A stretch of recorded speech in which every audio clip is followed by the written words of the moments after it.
Om Sahana Vavatu Sahanau Bhunaktu Sahaviryam Karavavahe Tejasvinavadhitamastu ma vidvishavahe. Om Shanti Shanti Shanti. Om Shri Paramatmane Namaha.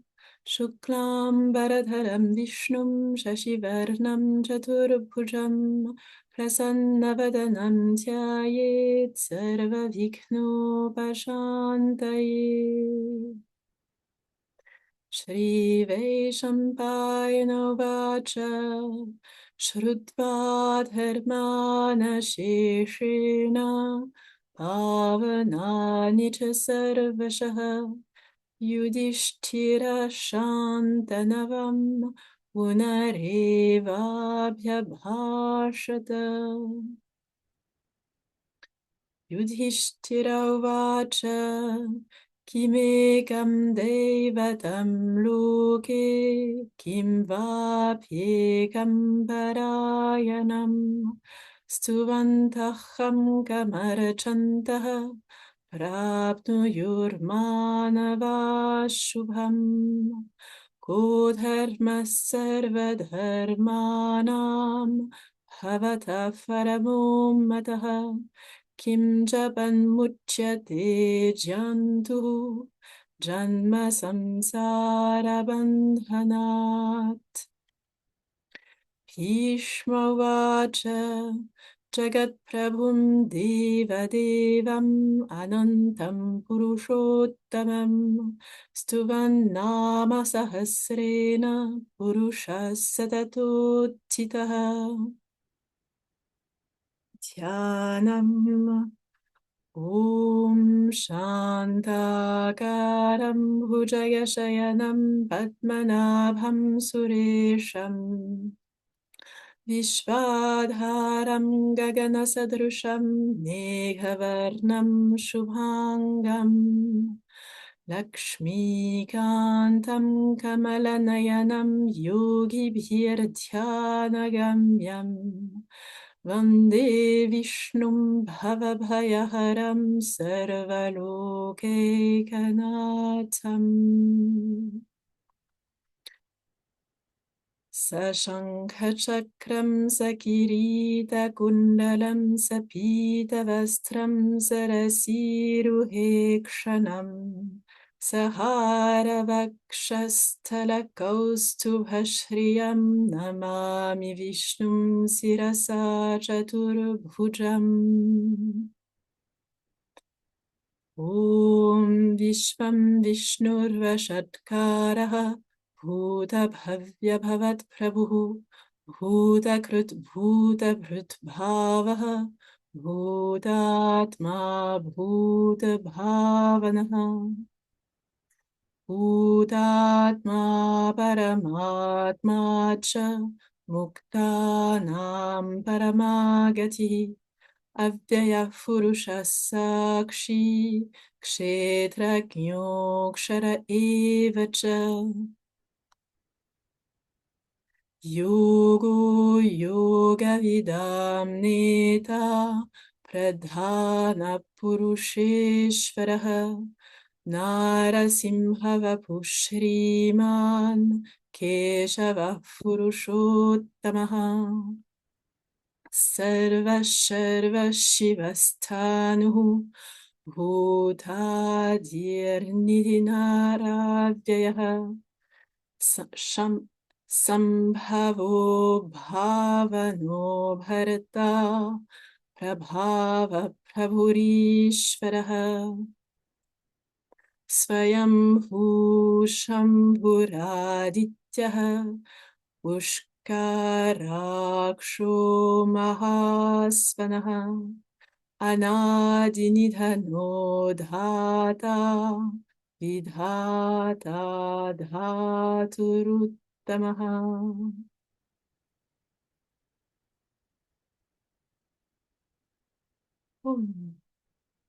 Donc voici le début de Vishnu Sahasranama, les versets que nous avons déjà étudiés à ce jour.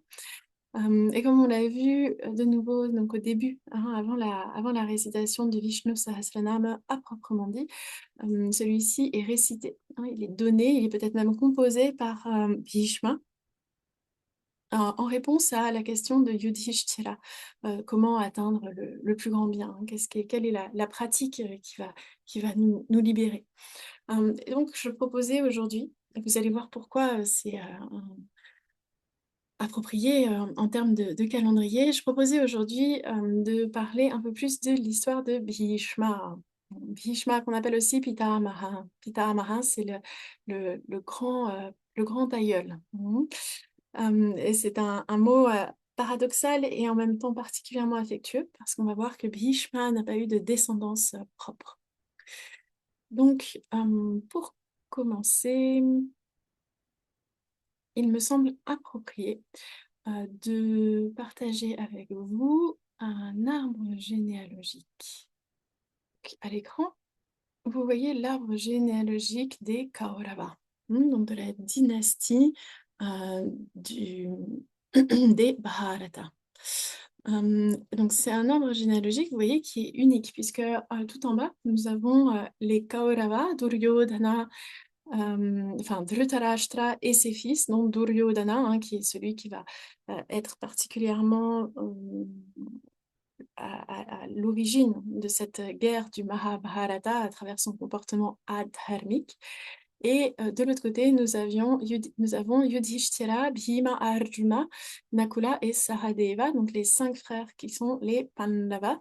Et c'est à Arjuna que Shri Krishna récite la Bhagavad Gita. Hein. Arjuna qui a choisi Shri Krishna comme son cocher pour conduire son char et qui va prendre refuge dans les bras et dans les mots de son ami dont il réalise sa véritable nature d'avatar du divin. Et donc, Yudhishthira et ses frères sont considérés comme comme étant du côté du dharma, tandis que Duryodhana et ses frères sont du côté de l'adharma. Et en fait, c'est une guerre réellement fratricide, dans le sens où ils sont cousins, hein, puisqu'ils ont comme euh, grand-père Shantanu, le roi Shantanu. Alors, quel rapport hein, avec Bhishma? Eh bien, vous voyez que dans cet arbre généalogique, il y a aussi Bhishma hein, qui est là. Et nous avons de l'autre côté l'autre fils de Shantanu qui est Vichitravirya, dont les enfants vont être Dhritarashtra et Pandu. Et ce sont les enfants respectivement de Dhritarashtra qui vont devenir les Kaurava hein, et les enfants de Pandu qui vont devenir les Pandavas qui vont s'affronter. Hein. Les Kauravas vont affronter les Kauravas dans la guerre du Mahabharata. Pourquoi je vous parle de tout ça hein. Vous allez voir, on va plonger davantage dans l'histoire de Bhishma.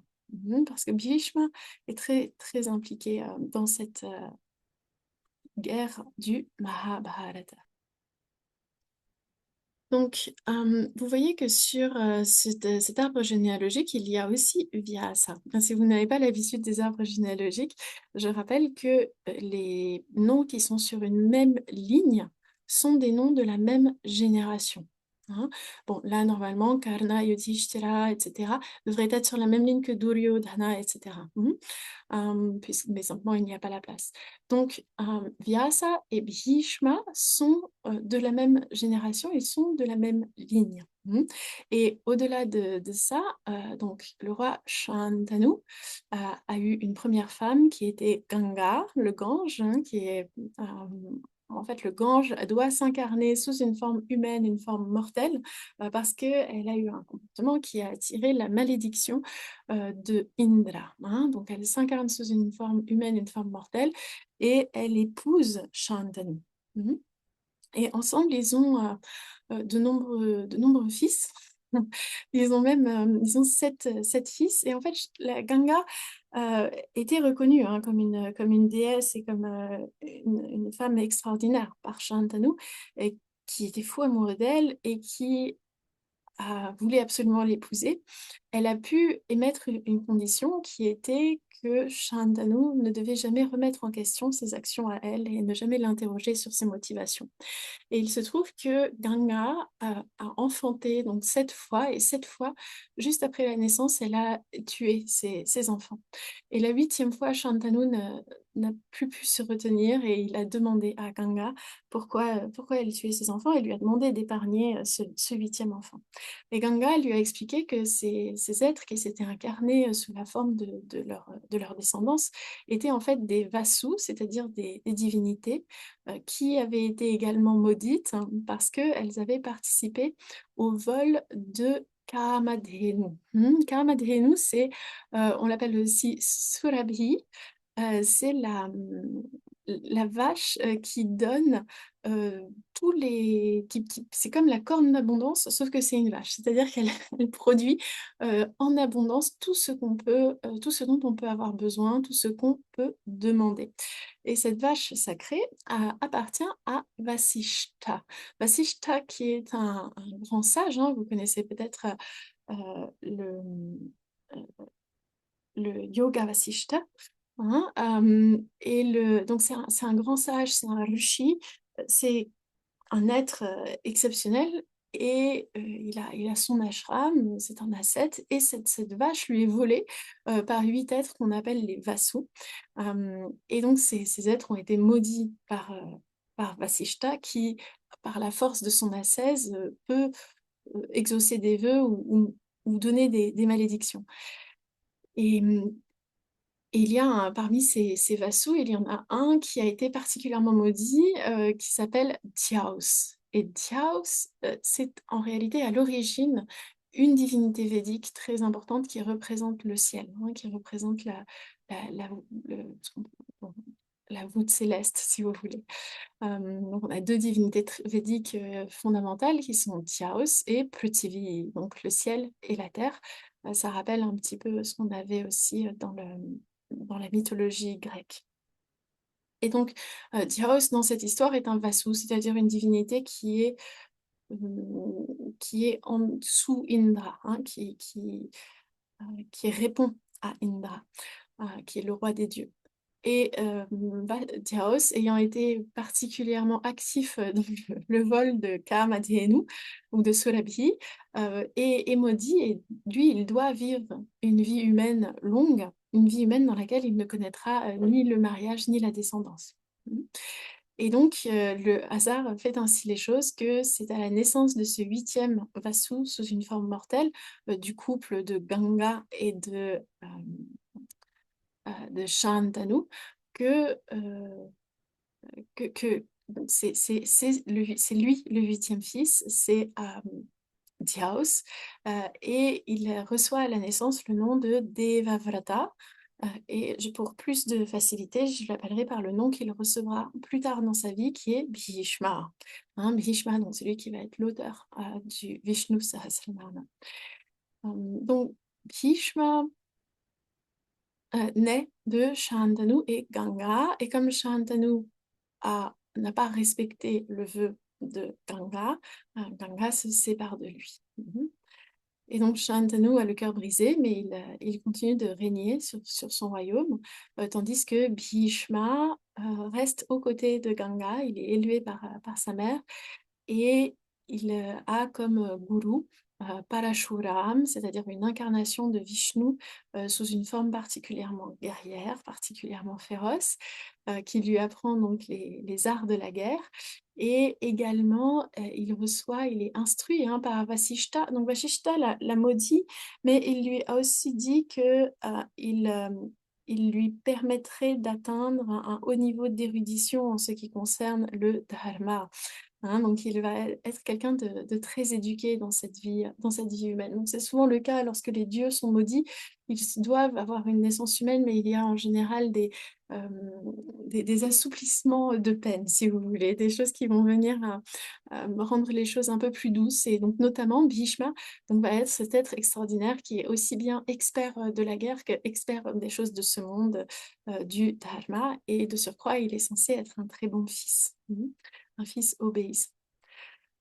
De façon générale, il va avoir un comportement qui est extrêmement dharmique, hein. Tout ça, ça fait partie de de ces prédictions, de ces malédictions, cette malédiction de Vasishta. Euh, et donc un jour, Shantanu se balade, hein, au bord du Gange, euh, et, euh, et il voit apparaître un jeune homme, il veut s'adresser à lui et le jeune homme disparaît. Et donc, à ce moment-là, il a une sorte d'intuition et tout d'un coup apparaît Ganga qui lui dit, oui, c'est bien ton fils. C'est bien ton fils. Et à partir de là, Devavrata, qui va devenir Bhishma plus tard, va aller vivre avec son père, Shantanu, et il va participer à la vie du royaume. Mhm. Et comme ça s'écoule de nombreuses années, mais un jour, Shantanu, toujours au bord de la rivière, rencontre Satyavati. Donc Satyavati, et il tombe fou amoureux d'elle. Il est enivré par son parfum. Parce que Satyavati, initialement, elle avait une odeur, c'est la fille du roi des pêcheurs, et elle avait une odeur de poisson qui éloignait tous les prétendants. Et un jour, elle a rencontré un sage qui s'appelle Parashara, qui lui a fait la cour, qui est tombé fou amoureux d'elle, et elle a eu un enfant de lui sans qu'il soit marié. Et cet enfant, c'est Shri Vyasa. Et de nombreuses années plus tard, donc Satyavati, qui est toujours célibataire, toujours pas mariée, donc rencontre Shantanu, qui tombe fou amoureux d'elle, mais simplement le père de Shantanu refuse la main de sa fille à le père de Satyavati, renonce, le père de Satyavati refuse la main de sa fille au roi Shantanu, parce que il estime que s'il doit donner sa fille en mariage, c'est important qu'elle soit très respectée. Euh, D'autant plus peut-être qu'elle est la fille d'un pêcheur. En tout cas, c'est très important qu'elle soit vraiment respectée en tant que reine, et donc ça implique que les enfants qu'elle mettra au monde accèdent au trône. Que ce ne soit pas juste la deuxième femme du roi, mais que ses enfants soient les héritiers. Or, Shantanu a déjà un fils, il a déjà un héritier, il a déjà Bhishma, et donc il refuse. Mais il dépérit parce qu'il est vraiment fou d'amour de Satyavati. Et donc, Bhishma suit son père et découvre son admiration pour Satyavati, et il retrouve le père de Satyavati. Il apprend pourquoi son père, le roi Shantanu, ne peut pas avoir la main de Satyavati. Et donc, pour le bonheur de son père et à l'insu de son père, il renonce au trône et il renonce même au mariage. Donc Bhishma renonce au trône et il renonce même à se marier et à avoir une descendance, de façon à ce qu'il n'y ait aucun conflit. Donc non seulement lui-même n'accédera pas au trône, mais comme il n'aura pas de descendance, il n'y aura pas de conflit entre sa descendance à lui et la descendance de Satyavati et leurs descendants pour avoir accès au pouvoir. Et à ce moment-là, il est rebaptisé Bhishma, celui qui a fait un terrible vœu. Et alors Shantanu, voilà, tout d'un coup, la situation se dénoue sans qu'il comprenne vraiment pourquoi. Il épouse Satyavati et bien plus tard, il apprend le vœu de son fils. D'abord, il a le cœur brisé. Il réalise que son fils s'est sacrifié, et puis ensuite, il comprend que c'était vraiment un acte d'amour de la part de son fils, et il lui offre donc un vœu. Il offre à son fils le vœu, le pouvoir de ne mourir que si il le souhaite et au moment où il le souhaitera. Donc Bhishma, en plus d'être extrêmement érudit, d'être particulièrement expert en tout ce qui concerne la guerre, le combat. En plus d'être un fils obéissant, en plus d'être toujours du côté du dharma, il a la capacité de ne mourir que si et quand il le souhaite. Et donc, il va consacrer sa vie à conseiller les personnes à la tête du pouvoir. Satyavati et Shantanu vont avoir des enfants de Chitrangada, qui va être un grand guerrier qui va se mettre beaucoup de gens à dos et qui va finir par être tué sans avoir de descendance, et Vichitravirya, qui a une santé assez fragile et qui va lui aussi décéder sans pouvoir avoir d'enfants avec ses deux femmes, Ambika et Ambalika. Mhm. Et pourtant, on voit qu'il a une descendance. Je me laisse réfléchir à ça pour l'instant. Suspense, d'où vient cette descendance si ses enfants, s'il n'a pas pu lui-même avoir d'enfants? Euh, D'abord, j'aimerais vous raconter l'histoire de ces trois princesses que sont Amba, Ambika et Ambalika. En fait, comme Vichitravirya a une santé fragile, c'est Bhishma qui va se charger de lui trouver des reines. Et plus spécifiquement, il y a cette tradition hindoue du Svayamvara qui signifie le choix de soi-même, le choix personnel, au cours duquel les femmes, les filles de rois choisissent leur futur époux parmi leurs prétendants. Mais très souvent, ils ne le choisissent pas comme ça complètement spontanément. Les prétendants doivent s'affronter ou traverser différentes épreuves pour mériter la main de ces princesses. Et souvent, comme on est dans une tradition de kshatriya, de guerrier, la méthode de choix pour le mariage, avant les célébrations du mariage, ce qui va vraiment sceller l'engagement, c'est que la princesse va être enlevée par son prétendant. Mais bon, pour qu'elle soit enlevée, il faut qu'elle consente à se laisser enlever, hein. Il y a tout un contexte traditionnel, c'est pas du kidnapping pur et dur.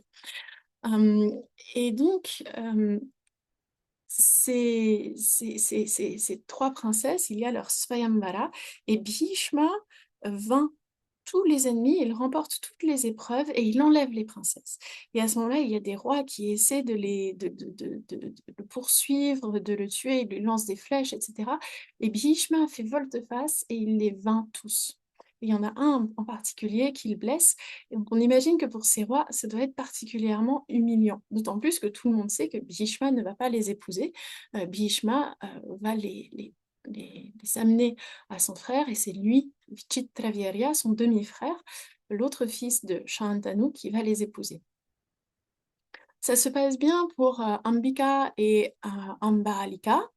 Ça se passe moins bien pour la première princesse dont le nom n'apparaît pas sur ce schéma, qui est Amba. Avant le mariage, donc les célébrations avec Vichitravirya, je parle bien des célébrations de mariage, parce qu'en fait, à partir du moment où elles ont été enlevées par un prince ou par un roi, ces princesses appartiennent à ce roi, à ce prince, elles sont considérées comme étant mariées avec lui, et elles ne peuvent pas, elles ont comme presque un statut de femme divorcée dans ce milieu. Si elles voulaient partir, si elles se refusaient à ce mariage, elles auraient comme un statut de femme divorcée ou de veuve dans ce milieu de kshatriya, de guerrier, d'homme politique. Et donc, elles ne peuvent pas vraiment. Il n'y a pas vraiment de retour en arrière possible. Éventuellement, elles peuvent retourner vivre chez leurs parents, mais c'est à peu près tout, hein. Euh, Parmi ces trois princesses, donc la première, Amba, euh, approche Bhishma et un conseil de brahmines, hein, parce qu'il y avait donc des brahmines conseil de brahmines qui conseillaient le pouvoir, et elle lui parle elle lui avoue son amour pour un autre prince, un des princes que Bhishma avait vaincu. Et elle prie donc le pouvoir de la laisser retourner auprès de son prince auprès de qui elle s'était déjà verbalement engagée. Et donc elle va voir cet autre prince et ce prince-là va la rejeter. On peut imaginer il a subi un échec cuisant et il a été profondément humilié. D'ailleurs, il est blessé. Et la seule raison pour laquelle il est encore vivant, c'est que Bhishma a décidé de lui laisser la vie sauve. Donc, il doit sa vie à Bhishma. Et maintenant, il doit aussi sa princesse, sa femme à Bhishma, qui a bien voulu la lui rendre, mais après qu'elle ait passé quand même, qu'elle ait été enlevée par lui et qu'elle a passé quelques jours aussi dans son château. Donc, il a- ça met ce prince dans une situation extrêmement délicate et il refuse, de toute façon, d'un point de vue du dharma, c'est-à-dire du point de vue de ce qui est accepté dans ce milieu à cette époque, il ne peut pas accepter cette femme et donc il refuse. Et donc Amba a été rejetée par son amour, ce prince-là. Donc elle retourne voir Bhishma et elle lui dit, j'ai été rejetée par ta faute, par mon prétendant, par mon prince. Maintenant, c'est à toi de m'épouser, afin que je ne sois pas, voilà, que ma réputation ne soit pas détruite, etc. Sauf que Bhishma refuse, malgré son insistance, malgré les efforts aussi du gourou de Bhishma, Parshuram. qui est donc un avatar, Bhishma refuse. Et pour faire court, donc Bhishma est rejeté aussi par cet homme.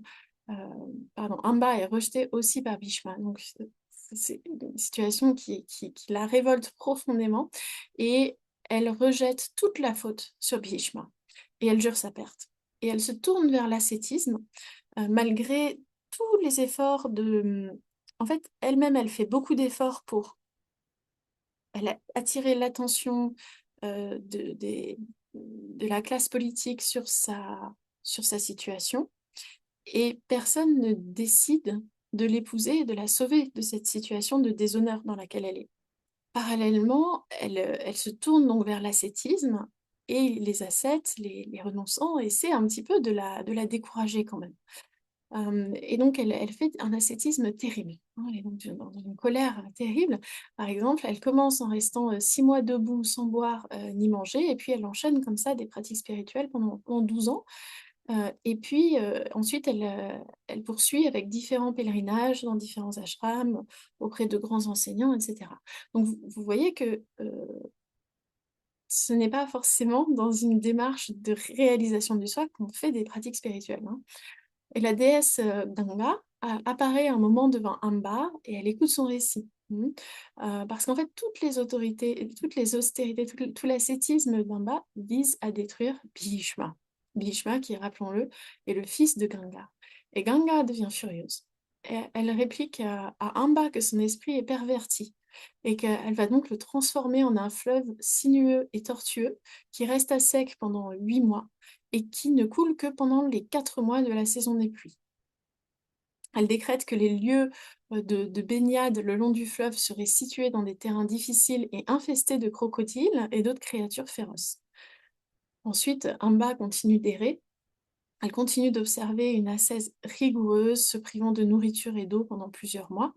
Donc elle fait ses pèlerinages, elle visite de nombreux lieux saints, et puis elle finit par retourner dans un lieu de retraite où la malédiction de Ganga se réalise. Et donc il y a une partie d'elle qui devient le fleuve Amba, qui est un véritable fleuve, et une autre moitié qui reste humaine grâce à toute l'énergie qu'elle a accumulée à travers son ascèse. Et les ascètes de ce lieu essaient de la dissuader de poursuivre son ascèse, mais Amba reste déterminée. Et après donc plus de 12 ans de pratique de ce type, elle reste ferme dans son désir de tuer Bhishma. Et pour tuer Bhishma, elle doit renaître comme homme.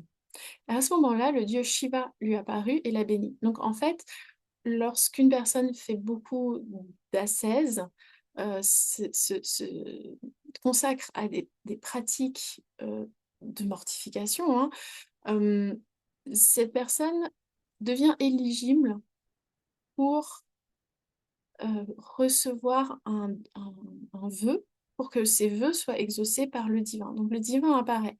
Mais lorsque le divin nous apparaît, alors qu'on n'est pas en quête du divin, le divin nous apparaît comme un moyen d'accéder à quelque chose. Donc elle n'a pas une sorte de réalisation d'éveil spirituel.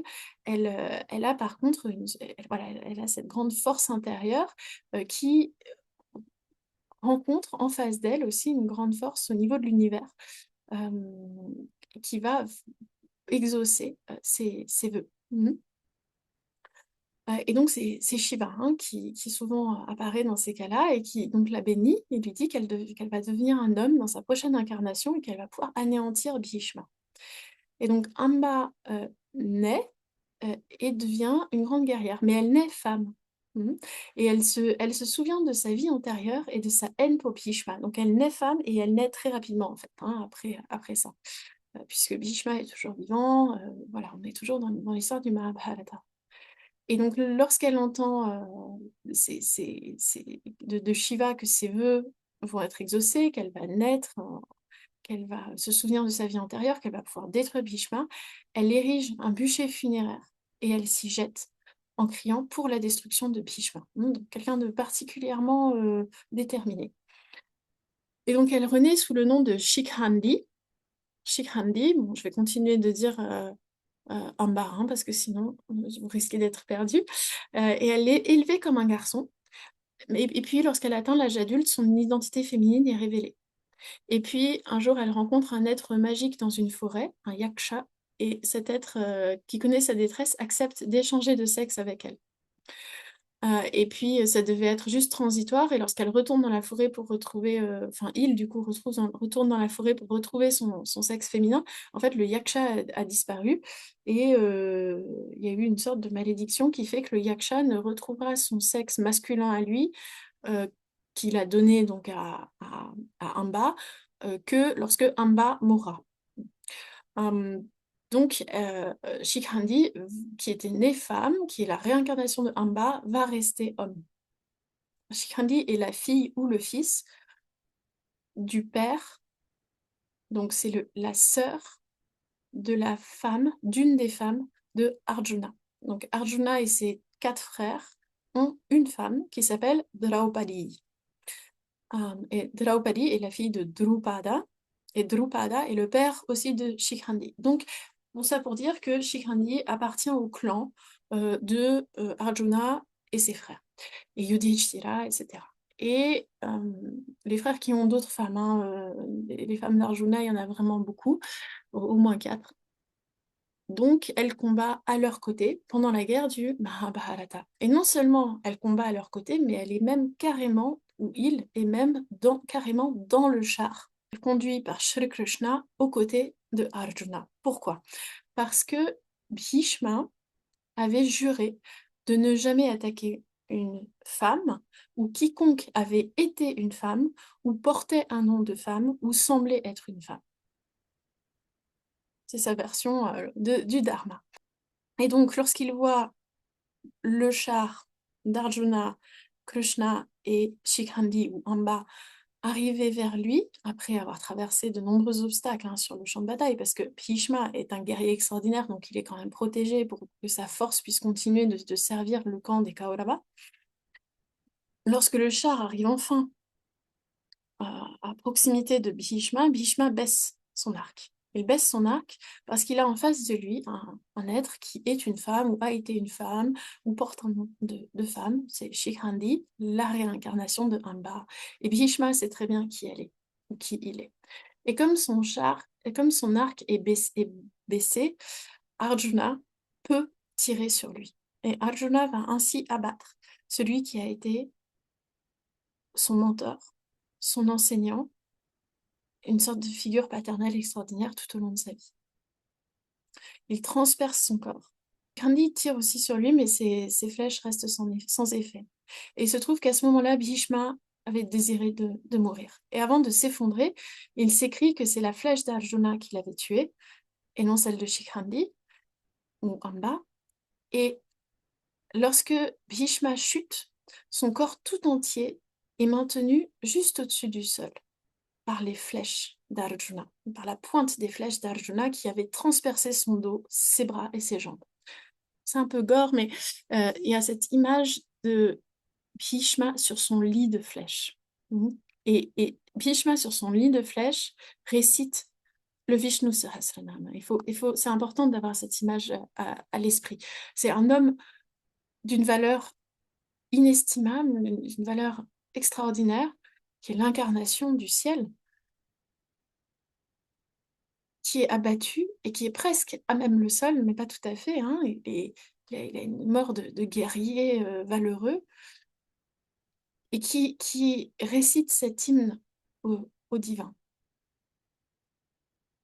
Et cette vue de Bhishma étendue sur un lit de flèches indigne même les dieux, hein, qui observent la scène du Mahabharata. Il faut savoir que la scène du Mahabharata est observée de très près par les dieux. Ils le bénissent en silence. Et lorsque les princes des 2 armées se rassemblent autour de lui, euh, il leur explique que son corps repose sur ce lit de flèches, mais sa tête pend sans soutien. Et donc à ces mots, tous les princes lui apportent des oreillers de soie, de velours. Il les refuse. Il demande à Arjuna de lui donner un oreiller digne d'un guerrier. Et Arjuna prend alors 3 flèches dans son carquois et les place sous la tête de Bhishma avec la pointe tournée vers le haut. Et donc c'est sur ça que Bhishma repose sa tête.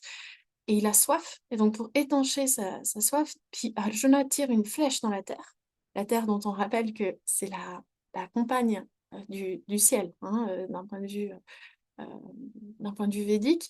Euh, et donc, voilà, elle a une affinité particulière avec Bhishma. Et il y a un jet d'eau qui s'élève et qui entre dans la bouche de Bhishma. Et on dit que c'est le Gange elle-même, hein, qui s'élève pour étancher la soif de son fils. Et Bhishma reste étendu donc, sur ce lit de flèches pendant plus de 50 jours.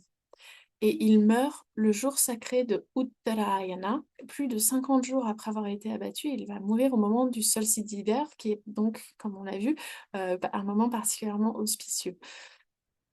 Et donc, la vengeance de Amba est accomplie. À ce moment-là, Shikhandi est déjà... Elle est la cause de la mort de Bhishma. On sait que Bhishma va mourir. Elle est déjà morte, hein. Elle meurt je crois, oui, dans la nuit du dernier jour de la guerre du Mahabharata. Euh, Elle va être abattue de cette façon. Donc, voici l'histoire, hein, de Bhishma. Bhishma voilà, qui a consacré sa vie au célibat, au service et au dharma. Bhishma qui était dans cette attitude de dharma et de fidélité totale au pouvoir, hein, et qui donc a dû combattre aux côtés des Kaurava une décision, un dharma qui lui a pesé à tel point il a souhaité mourir, il a accepté de mourir et que en mourant, cette incarnation du dharma a chanté les louanges du divin avec le Vishnu Sahasranama, avec les 1000 noms de Vishnu. Et donc, c'est cet hymne-là qui est empli de vigueur et de douceur que nous récitons, que nous étudions, que nous essayons de comprendre. Donc, je propose que nous récitions maintenant de nouveau, hein, ces versets que nous avons déjà vus, les 5 premiers. Et ensuite, nous passerons à l'étude du sixième et de la suite selon le temps que nous avons.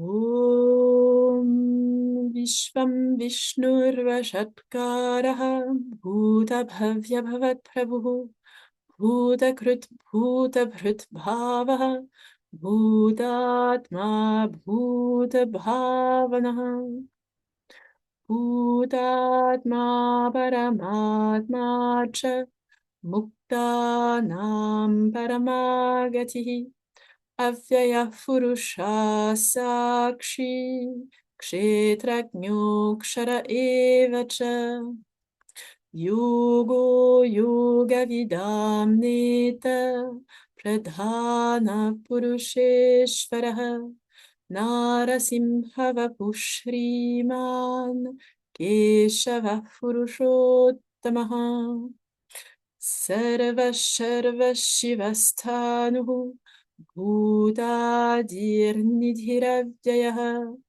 Shambhavo Bhavano Bharata Prabhava Pravurishvaraha Swayam Bhushambhuradityah Pushkaraksho Mahaspanaha Anadinidhano dhata vidhata dhaturuttamaha.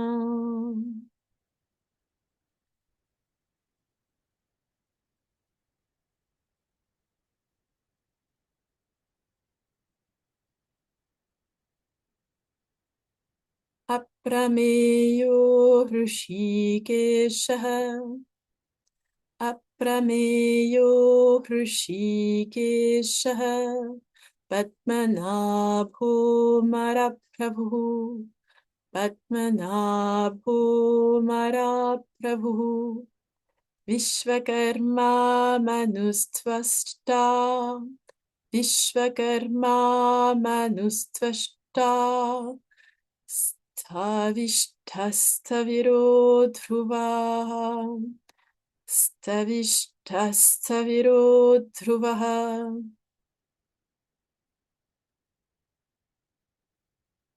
Ensemble.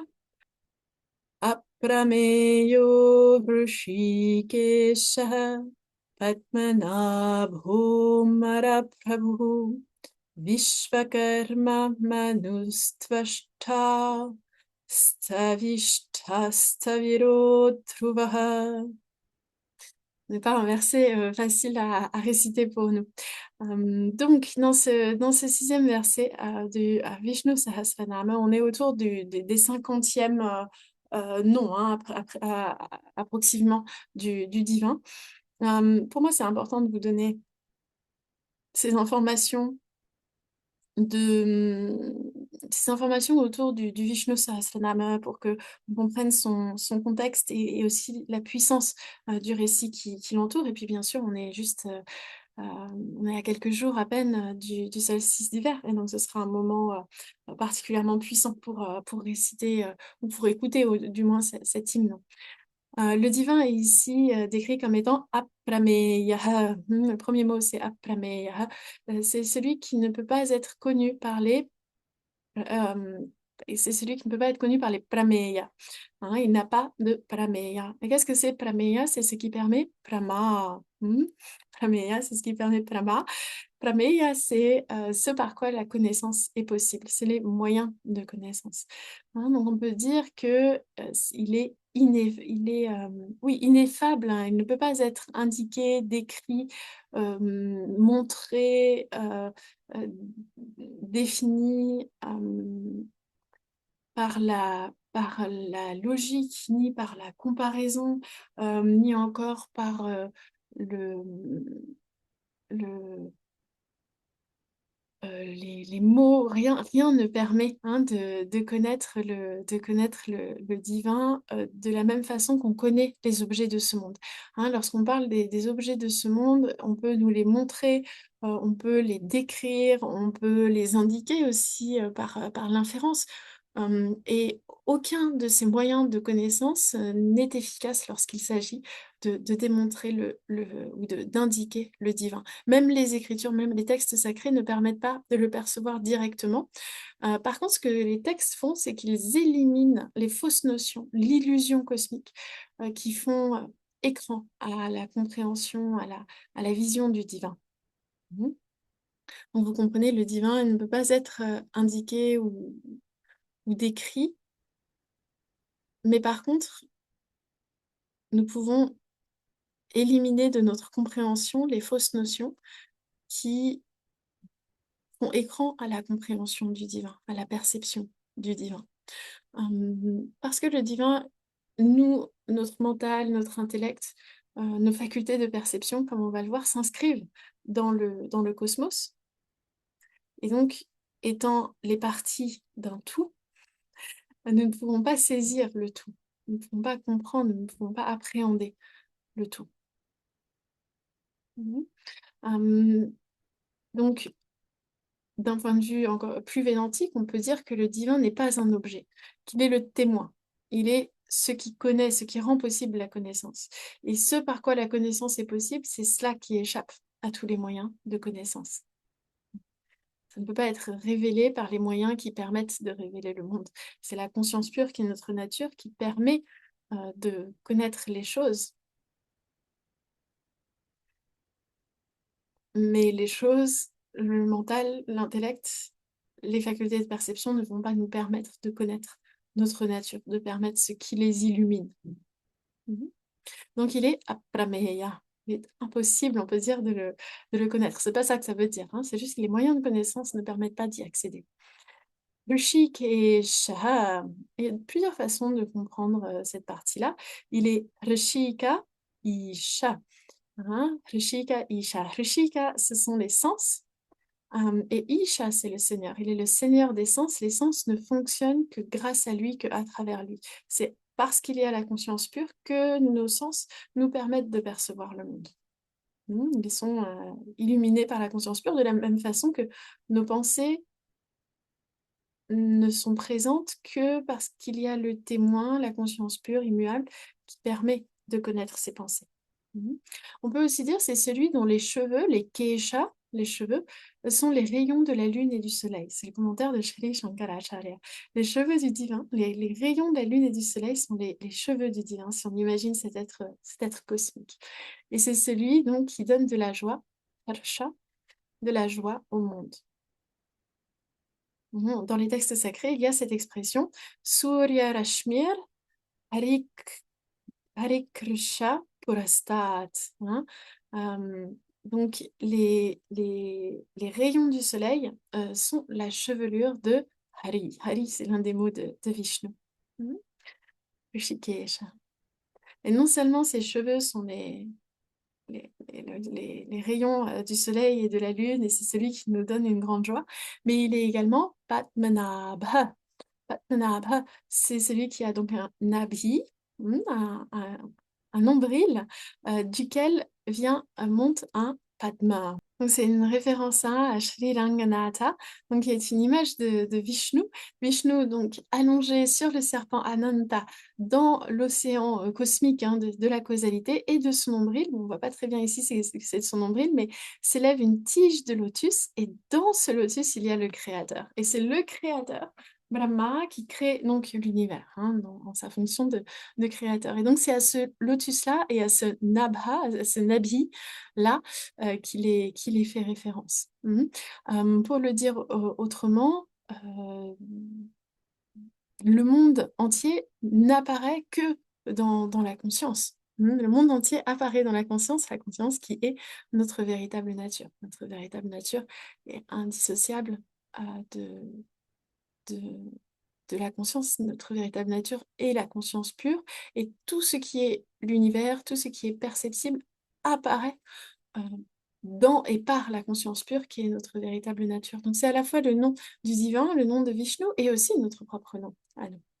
Il est également Amara Prabhu, il est le Prabhu, le maître, hein, le chef, si vous voulez, des Amaras. Les Amaras, ce sont ceux qui ne naissent pas, et c'est l'un des noms des Devas. Et vous savez que les Devas représentent les facultés de perception. Donc, c'est le maître des facultés de perception, c'est lui qui donne toute leur puissance, toute leur capacité aux facultés de perception.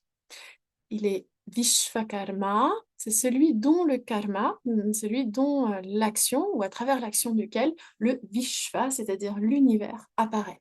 Donc c'est celui qui produit tout ce qui existe, celui dont le pouvoir de création est unique et merveilleux. On sait bien que le divin ne travaille pas très dur, c'est sa nature de produire l'univers. Euh, en fait, c'est l'existence qui prête existence à chaque chose et qui est aussi notre nature. Il est Manu. Manu, c'est celui qui pense. Et c'est une référence où on peut invoquer la Brihad Aranyakopanishad, dans laquelle il est dit Nanyotosti Manta. Il n'y a pas d'autre penseur. Il n'y a pas d'autre penseur que le divin. Toujours donc une référence à cette conscience qui est absolue et à cette conscience à travers laquelle la pensée devient possible. La seule raison pour laquelle nous pouvons penser, c'est que la conscience rend possible pour nous la pensée. Et donc, il se manifeste aussi sous la forme des mantras et sous la forme de Manu. Manu, c'est un être cosmique qui est responsable d'une période, dharma, dans l'époque dans laquelle nous sommes actuellement. Il y a un Manu différent pour chaque époque et ils sont toujours une manifestation du divin.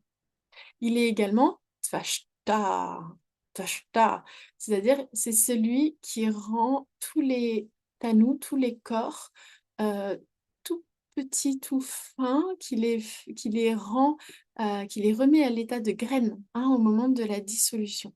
C'est celui donc, à travers lequel nous existons, mais aussi qui nous fait revenir à l'état de graines au moment de la dissolution, à l'état causal.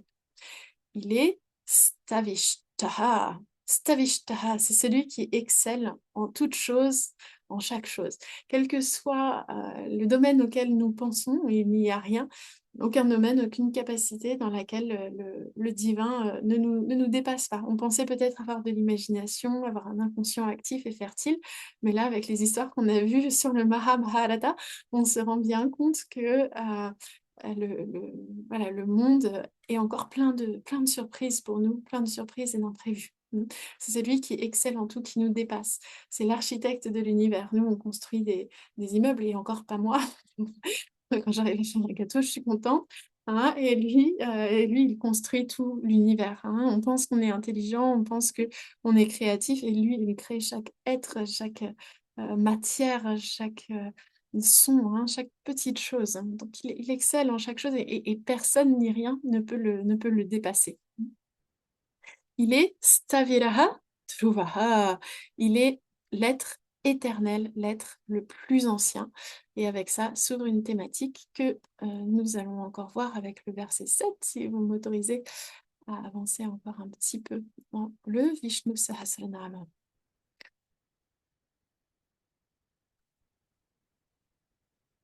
Agrahya Shashvata Krishna. Agrahya Shashvata Krishna. Lohitakshapratardanah, Lohitakshapratardanah, Prabhutastrika Kubdhama, Prabhutastrika Kubdhama, Pavitram Mangalam Param, Pavitram Mangalam Param.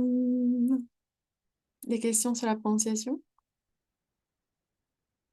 On y va.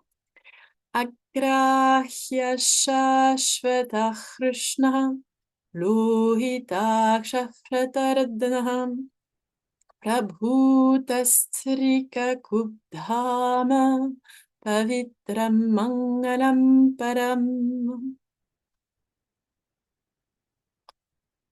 Il est agrahya.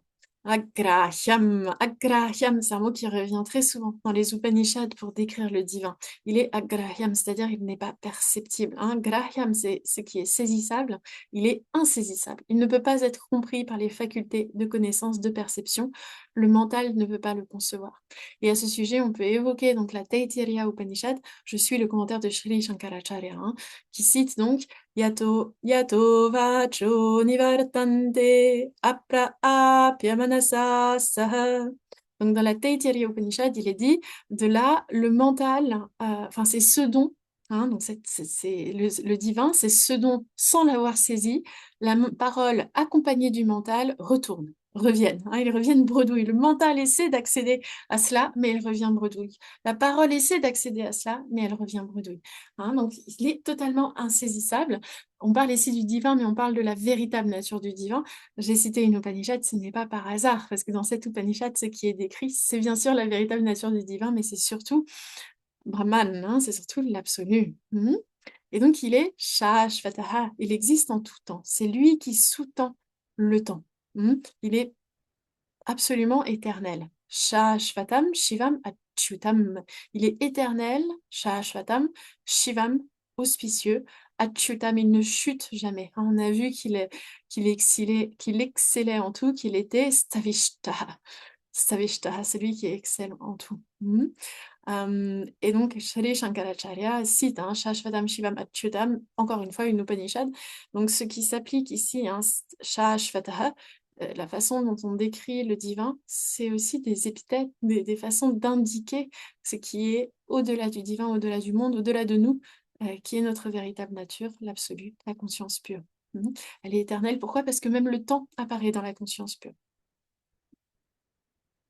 Même le temps disparaît avec le temps, hein, avec la dissolution de l'univers. Mais là, non. Là, le soi, ce qui sous-tend la réalité, ne disparaît jamais. Il est Krishna. Incroyable. Il est Krishna. Et Krishna, Shri Shankaracharya nous dit, c'est synonyme de Sat Chit Ananda. Krishna égale Sat Chit Ananda. Pourquoi? Pourquoi est-ce que Krishna, c'est existence, conscience, félicité absolue? Il cite un verset du Mahabharata où il est dit que Kru, c'est l'existence, et ou Na, c'est la félicité. Et que Vishnu est toujours à la fois l'existence et la félicité. Il est toujours Krishna. Et donc, l'existence, la félicité, aussi notre nature. Ses yeux sont lohitaksha. Ses yeux sont légèrement teintés de rouge. C'est un mot extrêmement émouvant. Je n'ai pas eu besoin, j'ai juste lu la traduction, j'ai pas eu besoin d'aller regarder le commentaire pour me souvenir que notre prof Swami Bodhatananda avait dit que ses yeux sont un peu rouges parce qu'il est ému par notre dévotion pour lui. Donc ses yeux sont légèrement rouges, légèrement humides parce qu'il est ému par la dévotion que nous avons pour lui. Il est Pratardhana. Pratardhana, c'est celui qui détruit l'ensemble de l'univers au moment de la dissolution. Pas n'importe quand, au moment de la dissolution, il est Pratardhana. Il est Prabhutaha. Il est grand, il est immense, hein, il a des qualités uniques telles que l'omnipotence, l'omniscience, etc. Il est Trikakub Dharma. Il est le Dharma, le support des Trikakub, qui sont les trois régions, qui sont en fait les trois champs d'expérience, le champ d'expérience céleste, le champ d'expérience terrestre, le champ d'expérience infernale. Donc, il est le support des trois régions dans lesquelles il y a tous les champs d'expérience, tous les univers auxquels les jivas peuvent accéder. Ce qui est sous-entendu, c'est qu'il est l'existence pure dans laquelle toute expérience est possible. Il est aussi le support de l'univers.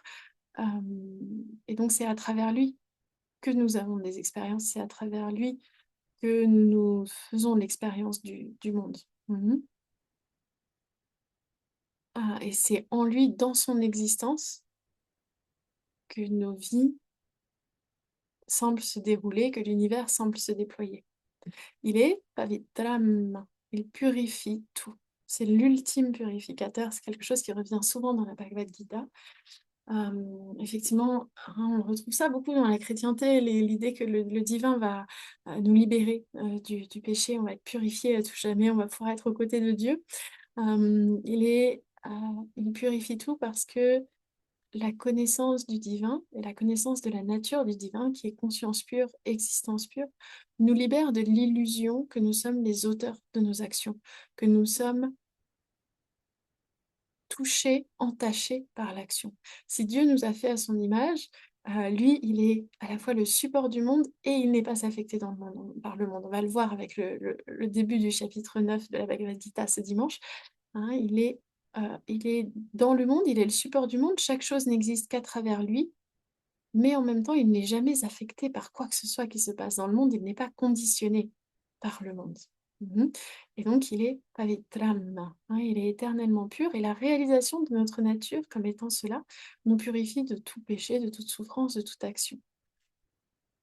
Il est mangalam param, param, suprême, mangalam, auspicieux. Il est suprêmement auspicieux. Il est le bienfait suprême. Et il est dit que le divin est désigné comme ce dont le simple souvenir élimine tout ce qui est sinistre, élimine même ce qui est le plus sinistre.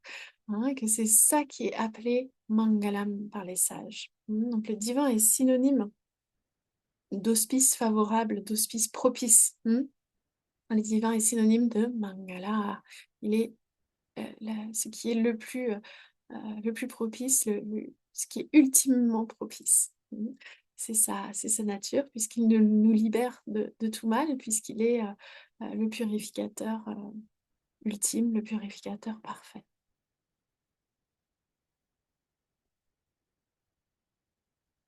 On peut juste réciter ces deux versets que nous venons de voir et ensuite nous passons aux invocations. Ça vous convient? Oui. Donc ensemble, les versets 6 et 7.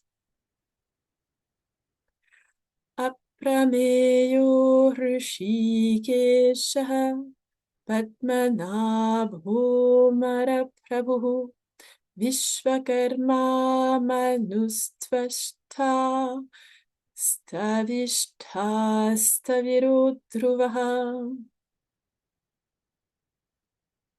Agrahya Shashvatah Krishnaha Lohitaksha Pradardanaha Prabhutastrika Kubdhama Pavitram Mangalam Param.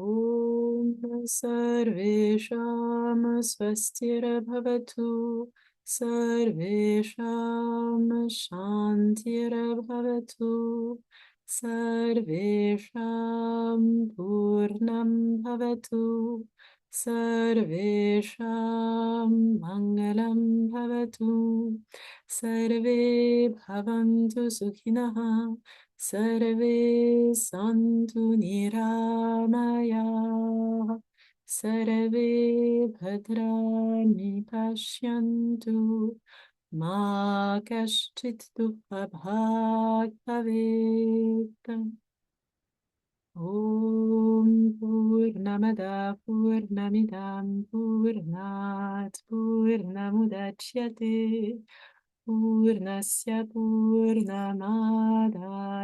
पूर्णमेवावशिष्यते ॐ शान्ति शान्ति शान्तिः हरि ॐ श्रीगुरुभ्यो नमः हरि ॐ.